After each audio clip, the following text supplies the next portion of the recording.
जो लोग धोखे की व्यर्थ वस्तु पर मन लगाते हैं वे अपने करुणा निधान को छोड़ देते हैं। जो लोग धोखे की व्यर्थ वस्तु पर मन लगाते हैं, और न्यू इंटरनेशनल वर्जन में ऐसा लिखा है, those who cling to worthless idols forfeit the grace that could be theirs। वो उस ग्रेस से, उस अनुग्रह से वंचित हो जाते हैं जो परमेश्वर पिता उनको देना चाहते हैं। जो इसका बैकग्राउंड, इसकी पृष्ठभूमि आप सब जानते हैं। योना की प्रार्थना है, ये योना की प्रार्थना है, और उसको तब समझ में आता है जब वो बड़ी मछली के पेट में है। उसको आसानी से समझ में नहीं आ रहा था, लेकिन जब वो समुद्र में फेंक दिया गया कि तूफान शांत हो जाए, और जब वो बड़ी मछली मगरमच्छ के पेट में जब वो पहुंचा, तब उसको समझ में आया कि परमेश्वर कितना महान है। और तब वो कह रहा है कि जो लोग वैर के धोखे की बातों पर मन लगाते हैं वो करुणा निधान से दूर हो जाते हैं, परमेश्वर पिता के अनुग्रह से वो वंचित हो जाते हैं।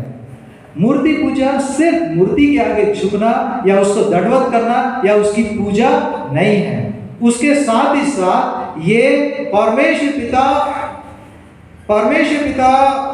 के स्थान पर या परमेश्वर पिता की बात को न मानकर और किसी दूसरे को ज्यादा महत्व देना है। ये मैं भी हो सकता हूं, ये मेरा मन भी हो सकता है। यदि आप यिर्मयाह 17:9 को पढ़ेंगे, यिर्मयाह 17:9, तो उसमें लिखा है, मन तो सब वस्तुओं से अधिक धोखा देने वाला होता है, उसमें असाध्य रोग लगा है, उसका भेद कौन समझ सकता है। मेरा मन भी हो सकता है, अरे मैं वहां नहीं जाता, वहां पे तो ऐसे ऐसे लोग हैं। उस समय निनवे में ऐसे ऐसे लोग थे जो कि जिंदा मनुष्य की खाल उतार लेते और उसको अपनी दीवार पे टांग देते। इतने क्रूर थे वो लोग। मैं वहां नहीं जाता, मैं वहां नहीं जाऊंगा। मैं एक काम करता हूं, मैं यहाँ से, मैं खुद की जो कल्पना है, परमेश्वर की बात है, परमेश्वर ने कहा कि निनवे को जाना है, लेकिन मेरे मन में आ ये मेरे मन की मूर्ति पूजा, उस चीज को मैं कहना चाह रहा हूं। योना ने स्वयं की बात को, स्वयं के निर्णय को परमेश्वर पिता की बात से ऊपर रखा, भागना चाहा, लेकिन ये परमेश्वर पिता का बड़ा अनुग्रह रहा कि परमेश्वर पिता ने उसको बचाया। उसने पश्चाताप किया और फिर जहां सोच रहा था नहीं जाऊंगा, जहां के बारे में वो अपने मन में जो सही सुना भी होगा कि ऐसा है, ऐसा है, ऐसा है, ऐसा है, लेकिन वहीं फिर वो क्या गया, आज्ञा पालन की। दूसरी बात जिसके द्वारा हम परमेश्वर पिता के अनुग्रह को व्यर्थ कर सकते हैं वो है हमारा घमंड। याकूब 4:6 और उसमें लिखा है, परमेश्वर अभिमानियों का विरोध करता है पर दीनों पर अनुग्रह करता है। सो जो अनुग्रह है, वचन के अनुसार अनुग्रह ये दीनों के लिए, जो हम्बल है उनके लिए, जो मीक है उनके लिए, जो नम्र है उनके लिए, ये रिजर्व जो नम्र है। नीति वचन 3:34, नीति वचन 3:34, ठट्टा करने वालों से वह निश्चय ठट्टा करता है और दीनों पर अनुग्रह करता है।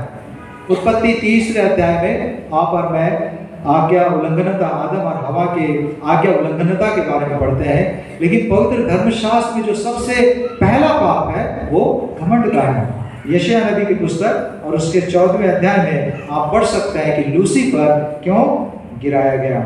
मत्ती 11:29 में प्रभु यीशु मसीह कहते हैं, मेरा जुआ अपने ऊपर उठा लो और मुझसे सीखो, क्योंकि मैं नम्र और मन में दीन हूँ और तुम अपने मन में विश्राम पाओगे।